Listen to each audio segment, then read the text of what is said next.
नमस्कार मित्रांनो, मी सरपंच मंगेश साबळे बोलतोय। पण आज या ठिकाणी जिल्हा परिषद कार्यालय छत्रपती संभाजीनगर या ठिकाणी मी सरपंच म्हणून आलेलो नाही, तर माझ्या गावातल्या महिलांचा आवाज म्हणून या ठिकाणी आलेलो आहे। माझ्या गावातील महिला आहेत, त्यांना 2-2 किलोमीटर पाणी डोक्यावर आणावं लागतं, प्यायला पाणी नाही। सुरुवातीला शुद्ध पाणी नव्हतं म्हणून आडात बसून आंदोलन केलं, त्या महिलांनी मला मतदान दिलं आणि मी सरपंच झालो। आणि आज 2 वर्ष जवळपास होतोय। जल जीवन मिशनचं काम या ठिकाणी 2020-21 मध्ये चालू झालेलं आहे। जल जीवन मिशनचं काम 4 वर्ष झाले, अजून पूर्ण झालेलं नाही। त्या छड्या आणल्या, पाईप आणले, रोड मध्ये दाबून टाकले, ते पाईप सडायला आले, मात्र जल जीवन मिशनचं काम अजून पूर्ण झालेलं नाही। 4 वर्ष झाले जल जीवन मिशनचं उद्घाटन झालं, 1,80,00,000चं इस्टिमेट तयार केलं बघा मित्र। 4 वर्ष झाले, पाईप रोड मध्ये दाबून टाकले, अजून काम झालं नाही। कुठं काम अडकलाय, कुठं घोडा पेंट खाताय का? 4-4 वर्ष एका जल जीवन मिशनच्या कामाला लागताय। पूर्ण तालुक्यामध्ये, पूर्ण जिल्ह्यामध्ये ही अवस्था आहे। आणि माझ्या गावाची अवस्था सांगण्यासाठी माझ्या गावाच्या लेडीजच्या माध्यमातून, महिलांच्या माध्यमातून सीओ विकास मीना त्यांच्यापर्यंत माझ्या गावातील महिलांचा कांत पोहोचावा। मुख्यमंत्री देवेंद्र फडणवीस, तुम्ही म्हणता लाडकी बहीण आहे, तुमच्या लाडक्या बहिणीला जल जीवन मिशन मध्ये पाणी प्यायला अजून मिळत नाहीये। 4-4 वर्ष झाले, अधिकारी लक्ष देईना, टक्केवारी घेतली का काय असं वाटायला लागले।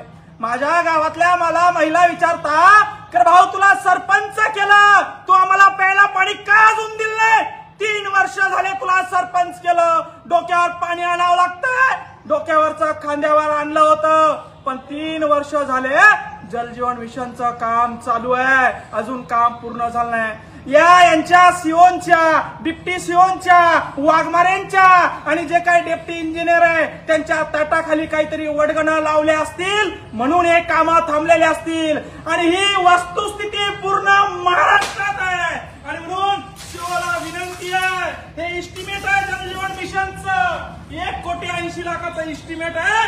4 वर्ष झाले काम चालू आहे, 4 वर्ष झाले तुम्ही भ्रष्टाचार केलाय, 4 वर्ष झाले तुम्ही महिलांना आमच्या प्यायला पाणी या ठिकाणी दिलं नाही। आणि म्हणून गेवराई पायगा गावाच्या महिलांच्या वतीनं सीओला या ठिकाणी आम्ही निवेदन देण्यासाठी आलो आहे की लवकर आमचं जल जीवनचं काम सुरू करा, आमच्या लेकरांना, आमच्या महिलांना प्यायला शुद्ध पाणी द्या।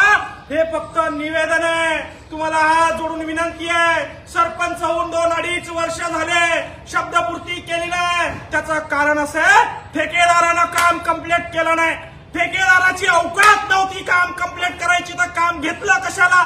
शासन बजेट देत नाही म्हणतंय, मुख्यमंत्री लाडक्या बहिणीला डोक्यावर पाणी आणायला लावतंय। आणि म्हणून महिलांच्या वतीनं एक विनंती घेऊन विकास मीना जे सीओ आहे जिल्हा परिषदचे IAS अधिकारी, त्यांना विनंती करण्यासाठी आलो आहे की पूर्ण महाराष्ट्राची वस्तुस्थिती जी आहे, पूर्ण संभाजीनगर जिल्ह्याची वस्तुस्थिती आहे, पूर्ण फुलंब्री तालुक्याची वस्तुस्थिती आहे, मला त्याच्याशी काही घ्यायचं नाही। माझ्या गावात 2020 साली तुम्ही उद्घाटन केलं जल जीवन मिशनचं, आज 5 वर्ष झाले नळ अजून आले नाही। मी गावात जायला मला नाक राहिलं नाही। महिला मंडळ मला रोज विचारतात, नळाचं काय झालं, पाण्याचं काय झालं, नळाचं काय झालं, पाण्याचं काय झालं। या सीओ लोकांनी टक्केवारी घेतल्या असाव्या, त्या वाघमारे इंजिनियर आहे त्यांनी टक्केवाऱ्या घेतल्या असाव्या। यांचं कॉन्ट्रॅक्टरवर लक्ष नाही, यांचं कामावर लक्ष नाही। आणि म्हणून मुख्यमंत्री देवेंद्र फडणवीस साहेब, तुम्हाला हात जोडून विनंती आहे, तुमच्या लाडक्या बहिणीला पाणी पाजायची जबाबदारी तुमची आहे। जल जीवन मिशन 1,80,00,000ची योजना केंद्राची आहे।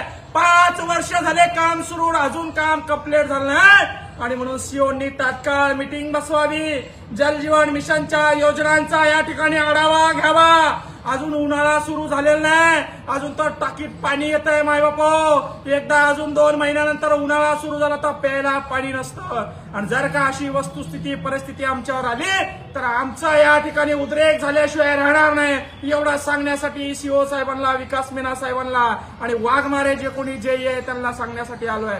धन्यवाद मित्र, जय जवान जय किसान।